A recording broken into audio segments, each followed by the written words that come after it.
Richard নামৰ এজন ব্যক্তি আছিলে, এজন যুৱক আছিলে একচুৱেলি, আৰু সেইজন যুৱকক তেওঁৰ বাৰ্থডে দিনা, তেওঁৰ জন্মদিনত তেওঁৰ খুৰায়েকে এটা সুন্দৰ টি চাৰ্ট, এক্সপেঞ্চিভ টি চাৰ্ট, দামী টি চাৰ্ট তেওঁক উপহাৰ দিছিল। আৰু কেইসপ্তাহমানৰ পাছত ৰিচাৰ্ডে সেই টি চাৰ্টটো, সেই এক্সপেঞ্চিভ যিটো গিফ্ট তেওঁক ঘূৰাই দিছিলে, সেই টি চাৰ্টটো তেওঁৰ যি মটৰ চাইকেল বা বাইক মুচিবৰ কাৰণে ব্যৱহাৰ কৰিছিল। তো এদিনা হঠাতে তেওঁৰ খুৰাই তেওঁলোকৰ ঘৰত আহিলে, আৰু তেওঁৰ খুৰাই দেখিলে যে ৰিচাৰ্ডক দিয়া সেই এক্সপেঞ্চিভ বাৰ্থডে গিফ্টটো, সেই টি চাৰ্টটো ৰিচাৰ্ডে বাইক মুচিবৰ কাৰণে ব্যৱহাৰ কৰি আছে। আৰু সেই সময়তে ৰিচাৰ্ডৰ খুৰাই মনত দুখ পালে, তেওঁ বেজাৰ পালে, আৰু তেওঁ ভাবিবলৈ আৰম্ভ কৰিলে যে ৰিচাৰ্ডে কেনেকৈ সেই টি চাৰ্টটো ব্যৱহাৰ কৰিছে।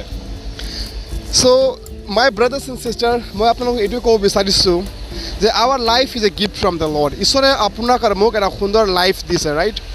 আৰু আপুনি আৰু মই এই জীৱনটো কেনেকৈ ব্যৱহাৰ কৰিছোঁ, মানে এনেকৈ আমি ব্যৱহাৰ কৰিছোঁ নেকি যেনেকৈ ঈশ্বৰৰ অসন্তুষ্ট হয়? মাই ব্ৰাদাৰ্ছ এণ্ড ছিষ্টাৰ, এজন ভাল বিশ্বাসী, এজন ভাল খ্ৰীষ্টিয়ানৰ জীৱনৰ এটাই একচুৱেলি প্ৰধান লক্ষ্য হ'ব লাগে, উদ্দেশ্য হ'ব লাগে যে I want to please God. মোৰ জীৱনৰ যোগেদি ঈশ্বৰ যাতে সন্তুষ্ট হয়। Amen.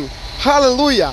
So when you live a life to please God, যেতিয়া আপুনি সন্তুষ্ট হ'ব, যেতিয়া ঈশ্বৰক যেতিয়া আপুনি সন্তুষ্ট কৰিব, যেতিয়া আপোনাৰ বাইকৰ যোগেদি, কাৰ্যৰ যোগেদি যেতিয়া আপুনি সন্তুষ্ট কৰিব, বাইবেলটো লিখা আছে that God will give you the desire of your heart. Amen.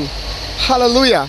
So my brothers and sisters, through this video, এই ভিডিঅ'ৰ যোগেদি মই আপোনালোকক অনুৰোধ কৰিছোঁ, ৰিকুৱেষ্ট কৰিছোঁ, live a life to please God. Amen. God bless you all.